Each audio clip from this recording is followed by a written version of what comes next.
Welcome to Lesson 14, Adobe Photoshop CS4 New Features. There are all sorts of new features that you can find in Photoshop CS4. I'm going to show you some of them, but you will constantly come across new and improved methods of working, whether it be buttons, little new menu items, etc. In fact, you've probably seen them throughout the book if you've already completed some of the lessons. So I'm going to go ahead and launch a file, and in fact, I'll just open up this Girl Guitar, and there is a folder in your PS lessons called Random Images that has these images in it if you want to experiment. There are really no lessons in this file, so I'm just kind of showing you, giving you an overview of what's new and what you can do. Okay, starting out, you'll notice the interface, new and improved interface. It's a lot cleaner, it's a lot neater, it's a lot easier to find things, and yes, these are now called panels. Those of you who have been working in Photoshop for several versions have always known these as palettes, and they've finally made the name change. Now, using this, the docking system is not all that different. You'll notice that I can slide this in and out. I can tuck these guys into being icons or just the names. I can click on the tabs and drag these out. You will find out more of these features if you read back in Lesson 2 about the workspace. Now, something else that I just want to make clear is this new addition of the application bar across the top here. And this is where you can find things like launch bridge, and you rotate your canvas, and your hand tool, which is of course just your space bar as well if you like keyboard shortcuts. And then you've got your menu items and then your options. So it is a little bit different. And again, if you're going through the lessons in this book, you'll find clear instructions how to access those items.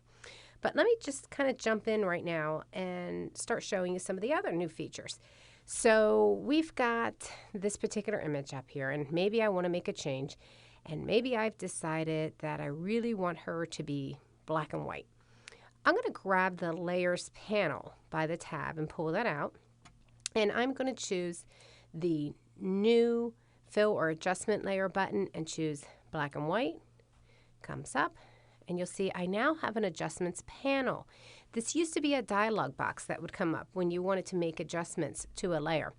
In this case, it's a live panel. I'm going to click on the button that allows me to click and drag to modify the black and white conversion. And you'll see that when I click and drag on her neck, left or right, you see the reds. It's recognizing it as red, and it's making changes to the skin. Now I can also select the shirt, and it says, this is more along the cyan line. Makes changes to that. Maybe her hair, a little bit of red it's recognizing in there. But notice that I'm visually making this change to this image. And when I'm happy with it, I don't have to click OK. It's simply done. It's in a live panel. And of course, I can turn it off or on just like I could in the past. But it works a little bit differently. Some of you might get confused with this. Notice that I can click on the Return to Adjustment list.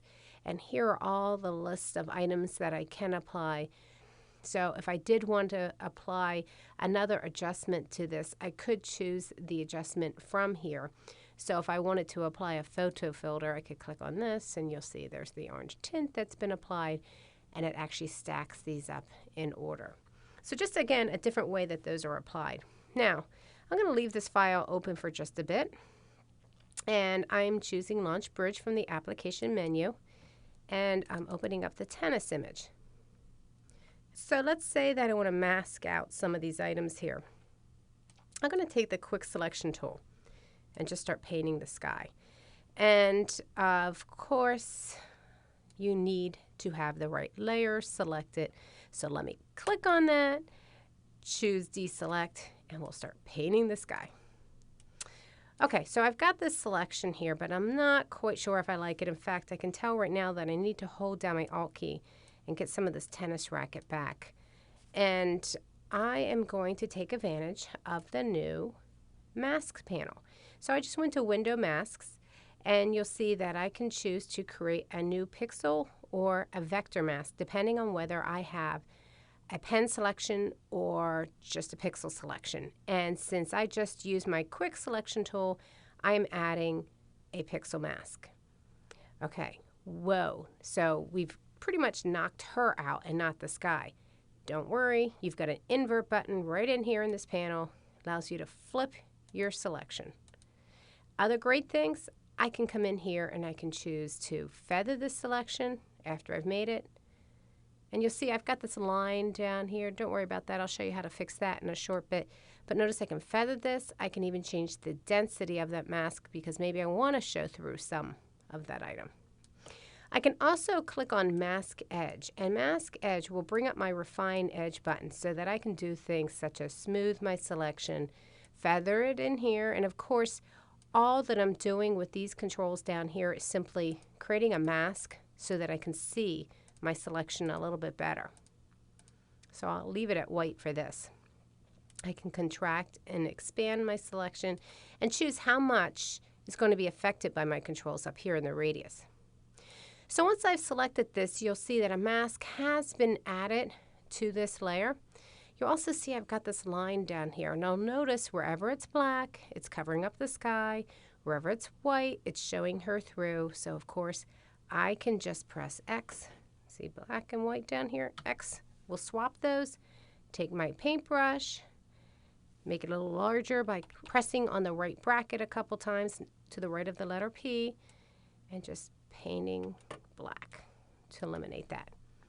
But of course, by holding down the Shift key, I can turn off the mask. And you can see that it actually turns it off in the mask panel as well. Great. Okay, so that's your new mask panel. Another thing is improvements in your clone source panel. So let's say that I want to clone this girl, thinking of throwing the ball up in the air. All right, got that layer selected. Let me go to the custom shapes and choose, I want a thinking bubble. So I'm going to choose talk bubbles and append these.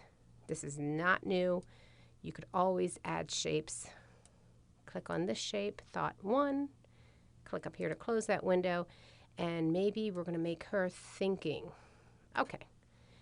Not exactly the color I want it to use, so I can just double click on the shape layer to the left and say I really want it to be white or close to it. And now watch what I can do. I am going to take this layer and activate it. I'm going to bring up the clone source panel. I have the first clone source selected. Now this is not new. You could save multiple clone sources in the previous version. Now I'm going to alt-click on her face. That's what I want to clone. Now this is what's new. I have my rubber stamp selected. I alt-click on her face. Notice that I am seeing a preview. And if I make my brush size larger, my preview becomes larger. Brush size smaller, my preview becomes smaller. What it's actually doing is showing me exactly what I'm going to get when I clone this. Now I'm going to just close out some of these things so I can see this a little better. I'm going to play it safe by clicking on this layer and creating a new layer, face. And the reason I'm doing that is so that I can clone from this layer to this layer, and if I don't like what I'm doing, I can turn it off. But notice I can come up here, and if I start painting, you'll see a little crosshair up here on her face, and I can replicate this exactly. Now I can even take this further by changing the opacity. So if I just press 2, it's 20% opaque, 5, 50% opaque, 0 back up to 100. Let me put this at 3. And I can either use the slider or just press 3. But now she's thinking of the other girl who's thinking of throwing the ball. I know that's really interesting. But again, coming back to this, I'm going to Alt or Option click on the ball. I can bring it down, and notice how I can see that my brush size is a little too large because it's actually cloning some of the background. Bring my brush size down a bit, and maybe I just want to put on here a little bit of the ball fading in there. But again, I have that control before I actually start working in it. Now, moving on. Some other additional new items. Let's say that I want to save this image for the web. I choose File, Save for Web and Devices. This screen comes up. Of course, I have all the wonderful selections I've had in the past as far as formats in which I can save and options that go with them. What's new in CS4 is that I can now include metadata. And if you're not sure how to set up metadata, like your copyright information and EXIF information from your camera. Read through Lesson 3 on Adobe Bridge, and you'll see how that is all included. And the great thing is, of course, that even though these are web images, you can include some of the metadata with them. So in this case, if I decided I wanted to save this as a PNG 24, I could set this up, include the copyright and contact information. Don't need transparency for this. Might only need it at 200 pixels wide. And then I can save it and choose to save it again. And I will replace that. Okay, and moving on. One last thing I want to show you, and again, this is not everything that's new in Photoshop, but just kind of giving you a taste of different things that you can try. The 3D menu is incredible. I'm going to go ahead and close this file up and not save it. Go back to this image, and maybe I'll, in fact, just get rid of these adjustment layers. And I am going to take this layer and choose that I want to create a new shape from layer, and this will be a cube. Okay, I get a message saying I don't have the right video card, but that's okay. I can click OK. It's going to still work. It's going to take this item. You'll notice that I can take my 3D rotate tool, spin this around. But what's really great is the fact that I can go in here and add sides to this.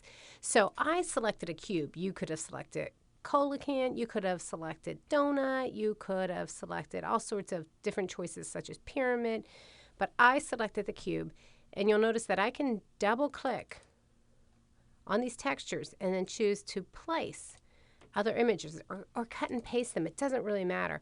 Here, I'll take this particular guy in here. I'll make him a little larger so you can see how he appears.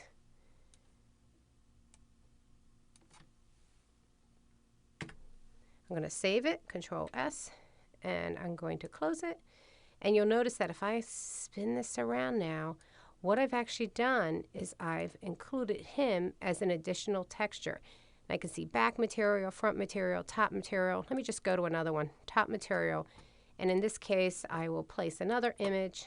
And in this instance, I'll put the sheet music. And again, I'm stretching these out just to show you a demonstration of how this works. Save and close it. And now you'll see that we've also added the sheet music. So lots of neat things that you can do with 3D images in Photoshop CS4 too. So have lots of fun, play with all these new features, discover all the new ones as you're working. It's great stuff.